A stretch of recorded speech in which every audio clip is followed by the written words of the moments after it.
The views expressed are not those of local community broadcasting, WYML LP, or its management, volunteers, or underwriters. Greetings and welcome to the Personal Safety Show. This is Marcus Melnick from Stress to Logic and Firearm Mentor, your host. And before we get started, please hit the like, share, and subscribe button. It's absolutely free and it really helps the channel grow and spread the word of safety. And today, on today's show, there's a lot in politics today. We've seen the different debates. Every news agency puts out different numbers on who's winning, who's not winning, who won the debate, who cheated, who didn't cheat. Oh, the earrings look like they're earbuds. All this, I don't want to call it rhetoric or conspiracy theory, or maybe it's true. I don't know. I'm not that close to it. But I have a friend, a former student, Megan, on the line. And if you repeat a lie enough, people believe it. So the word that's being repeated a lot in the last 4 years is insurrection. Just like at the beginning of the 2000s, profiling for law enforcement. That was the buzzword. So insurrection is a buzzword. But Megan was there. Megan was in Washington, D.C. during the inauguration. She is boots on the ground, and we're going to get into what her background is. So Megan, welcome to the show. Hello, how are you? All is well. So can you share with everyone, what is your origin story? Where'd you grow up? How did you get to your current political beliefs? I grew up in Illinois, a pretty small town, I would say, and my just very, very patriotic background, I would say. My parents were very patriotic, red, white, and blue, everything, big July 4th celebrations, and making sure that we kind of understood our history, and they were always kind of into the political thing, so I just kind of grew up that way. I greatly appreciate the fact that you were a patriotic family. You don't know this about me, but my parents were married on July 4th. Our entire house was red, white, and blue. Oh my gosh. We had this, we always would borrow it for our neighbor made it. It's like a wood table, but it's in the shape of the United States and it's painted as an American flag. And right now in my garage, one of my students gave me a flag that she was given that was flown over Fort Bagram in Afghanistan. That is hanging in my garage where I do my classes. So wow. I absolutely love the patriotism. And it really doesn't matter what side of the aisle you're on. I'm very proud of the country. Of course, there's all sorts of negative things, but still I love the country. I love the history of it. So, yes, and our Constitution, of course. Yeah, absolutely. I am a constitutionalist. I believe in all of the amendments, not all of the amendments minus the Second Amendment, the 13th Amendment, all that. People like to pick and choose. Like I always said, the Constitution is not an a la carte document. Right. So, I agreed. With that said, you are a Trump supporter. I would say a little bit larger than that. You're really more of a conservative, and Trump happens to be the conservative candidate at the moment. So from your lens, what do you think happened in the 2020 election? How did the Biden-Harris ticket win? They stole it, and there's no doubt in my mind about that. I don't care what kind of BS they try to tell us. In the last little bit, we've found out that Georgia was absolutely stolen. We know that Michigan was stolen. I mean, there's just too much proof. There's video proof. Ruby Freeman, Shay Moss, and what about Jesse, the truck driver who drove the ballots from New York to Pennsylvania? So many stories, and there's just too much proof. And so I absolutely believe that they stole it. For some people, they might say, well, that's not proof. I'll tell you what, there's a lot of smoke, and where there's smoke, you can finish the sentence. They also like to say, in every single court, they've lost in every single court. No, that's not true either. Every freaking court said lack of standing, we're not going to take it. Nobody listened to it. So that's BS too. Biden the legitimate president? Is he even He's alive? Not legitimate. He's not my president. Is he alive? I mean, I think he's probably alive. That was a facetious. I was kidding. Yes.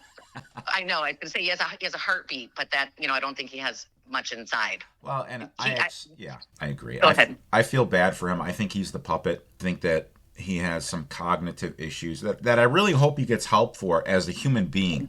I do want to say I don't feel sorry for him because he loves every minute of this. He doesn't care that he stole it. He's a thief.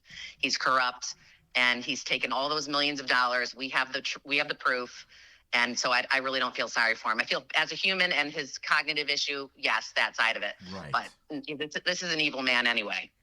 The last debate with Harris and Trump, how do you think that debate went? Well, I know it looked to a lot of people like he failed. And I think it took a lot of people the next day to watch it again and really look at what he had to say to realize that he didn't completely blow it, which is what, the narrative was. I think she got out there and she did her scripted stuff.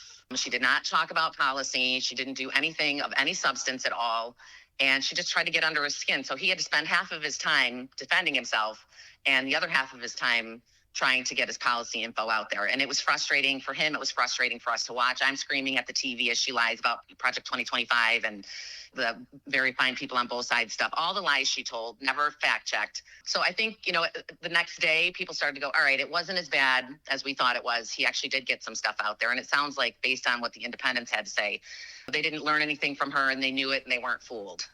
Well, and that's where every election really lies. You've got the people who are going to vote Republican, you've got the people who are going to vote Democrat, and then you've got the independents, the in-betweens. And that's what sways the vote. And I believe, and this is an opinion, I'm not a political pundit or anything like that. I mean, I watch it with great interest, but at the same time, it's the independent vote that should be the target. The reason why I invited you on the show is because you were in Washington, D.C. on January 6th during the insurrection. I mean inauguration. I'm totally joking. Yes. I'm just kidding.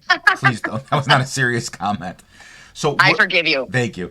Where were you and how far from Congress were you located? And I'm going to get into some other details, but I don't want to jump ahead too much. We were right there. We arrived the night before and we were up at 6 a.m., freezing cold. Oh my God. It was so cold. It was incredible. Blue skies. And we got to the right outside where we had the whole outside the Washington Monument area. And it was just unbelievable. It was such an amazing day. I mean, it really was. There was so much love and patriotism and there was people in prayer circles. And it was just a really amazing, beautiful day. I felt like you could wear your red hat and not be afraid, even though BLM had their little areas, the little side streets that they were waiting for us to walk past so they could harass us. But it was a beautiful day, minus the cold. And from the very first minute that I got there, I was actually Snapchatting my kids.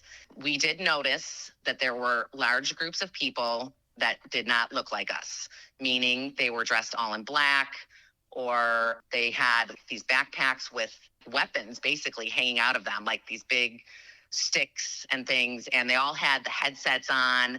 And we were like, right away, I'm like, these people, they're not a part of us. They don't even have any red, white, and blue on. Like there's something going on here. So we felt from the first minute that there was something that was going to happen. Who do you think these people were? Well, now I think they were feds. I think there were Antifa groups. I mean, I'm sure you saw the videos of the people who went and changed into their clothing, into their, MAGA hats out of their backpacks behind bushes and things like that. And so I think there was a lot of people there to start trouble. There was even, I don't know if you follow George Webb on X. He also has a couple of podcasts, but he really got into the weeds on who was there. And there was even these groups, these Ukrainian soldiers that were there that were a part of it. And they were part of the people wreaking havoc that day. When you say wreaking havoc that day, did you witness personally any violence, rioting, bad behavior? And I'm not talking verbal, because you get two different sides and there's a lot of shouting. I'm talking, did you witness any actions that would be considered dangerous? Oh, yeah.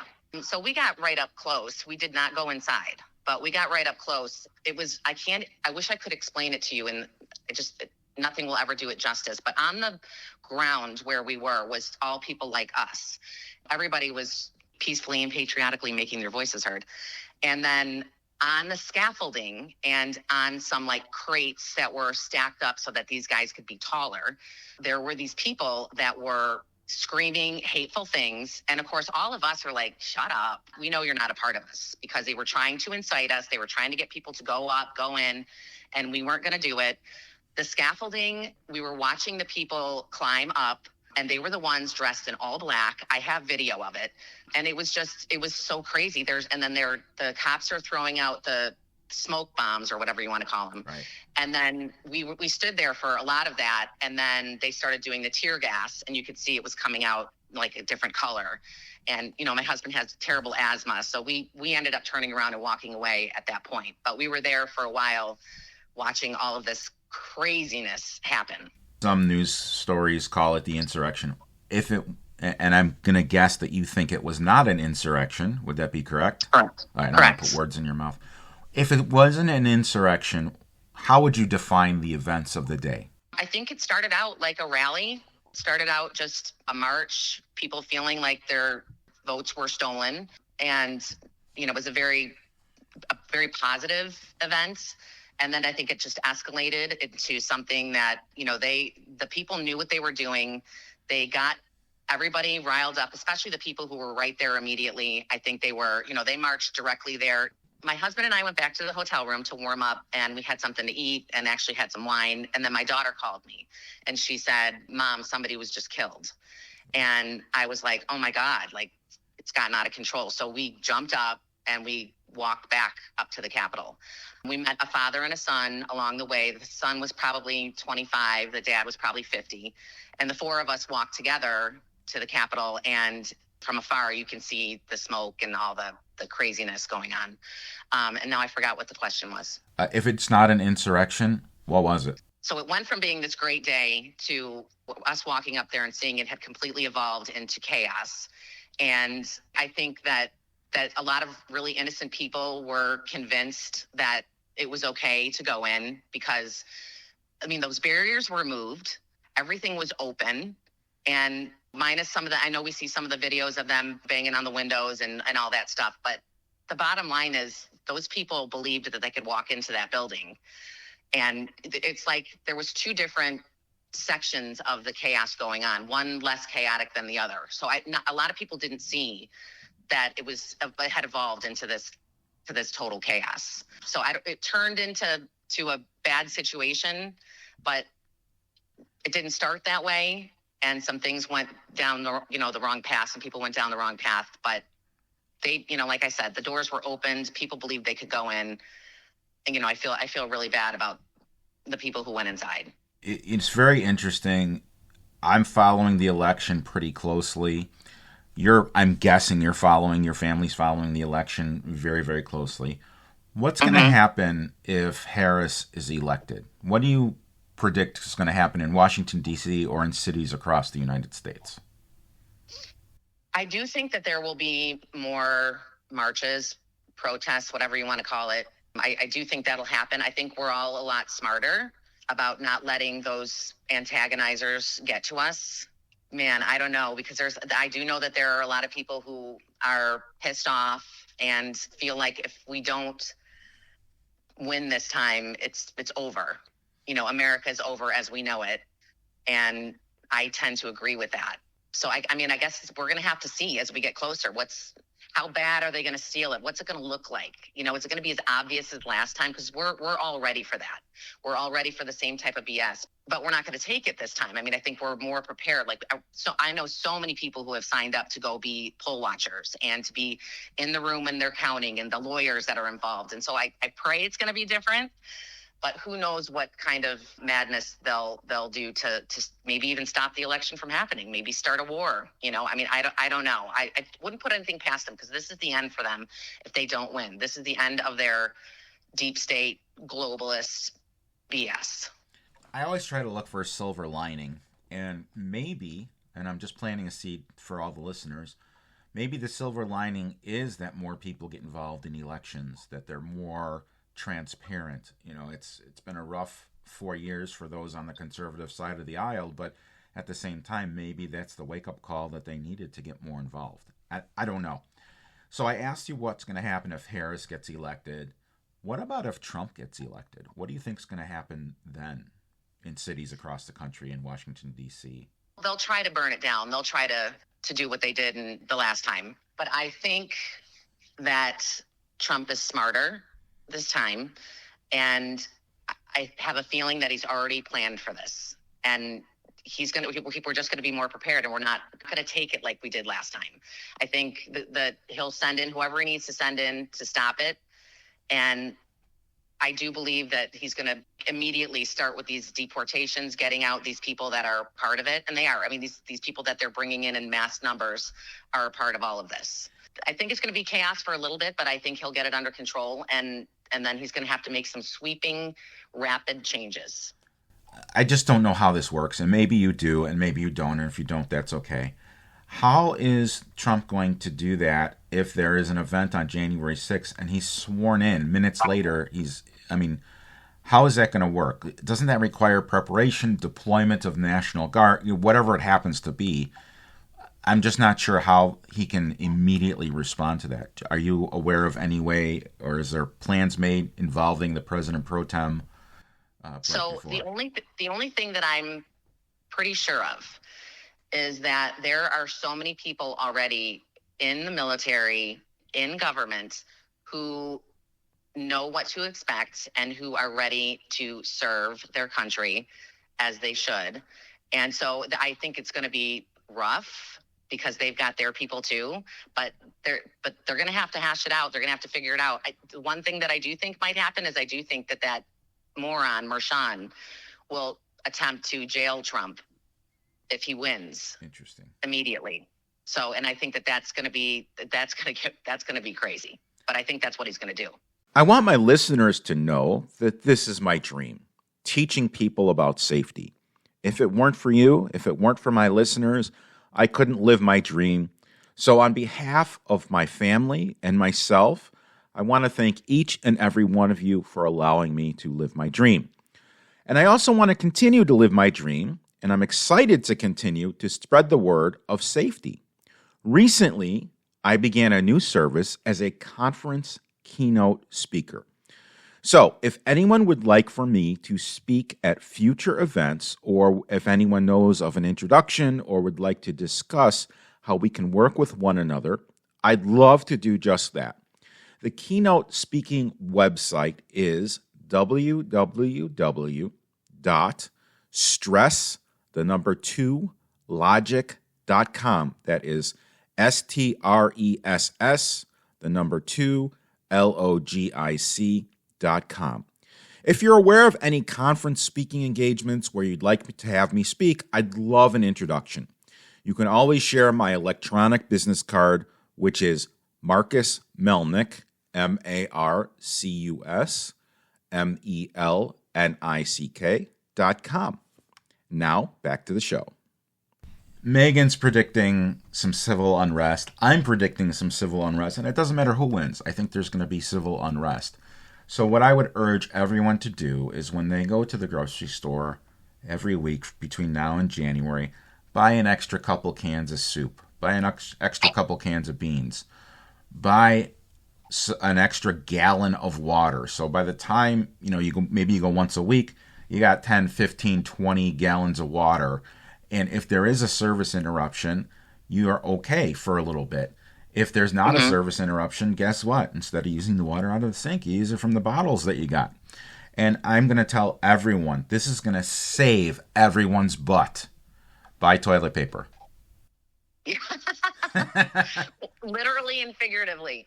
Yes. So I agree. And we do that now, by the way. We are constantly buying all the things. We even have all the MREs. Like we are ready. We've got the water pens. I'm just prepared for anything because I do think that they'll do anything to keep the power that they have.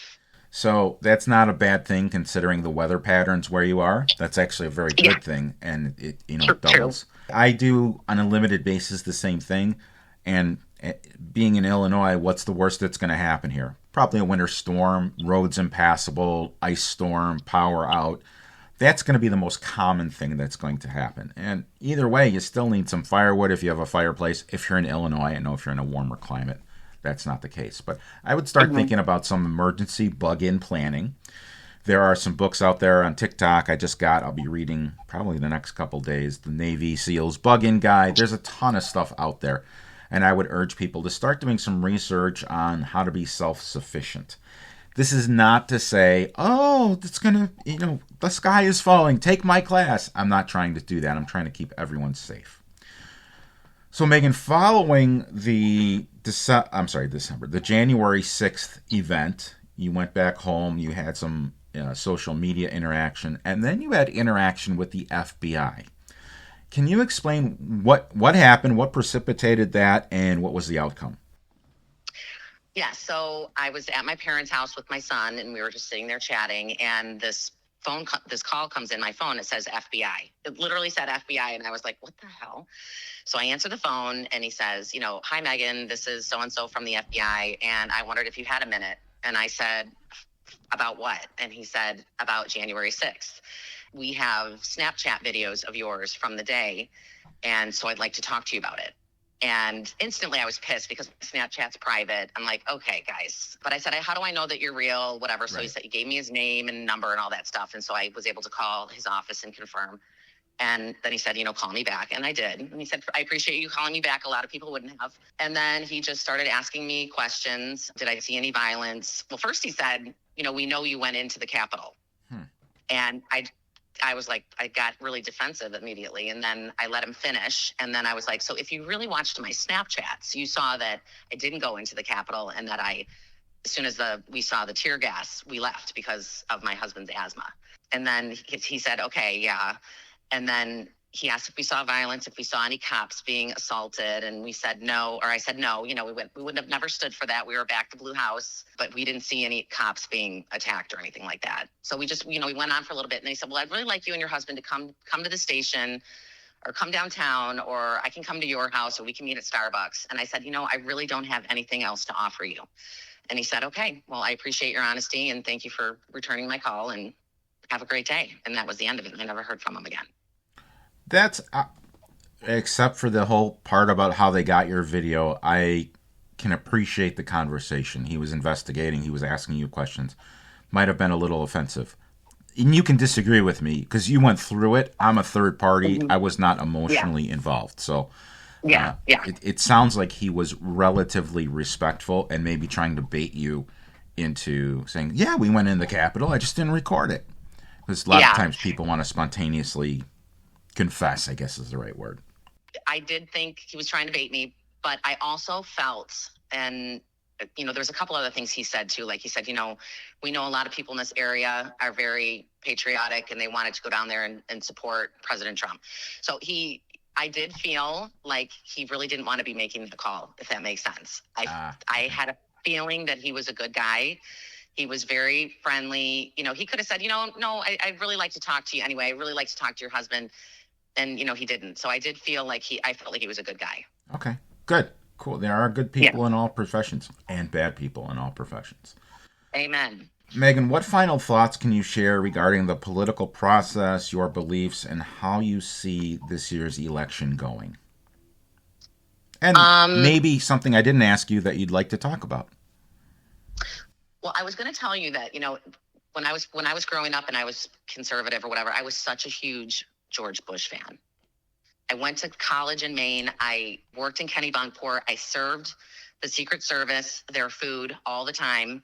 I got to go into the house across the street from the Bush compound and see all their setup. And I had my own name, which I can't remember now, to get through the security. I was very much a Bush person.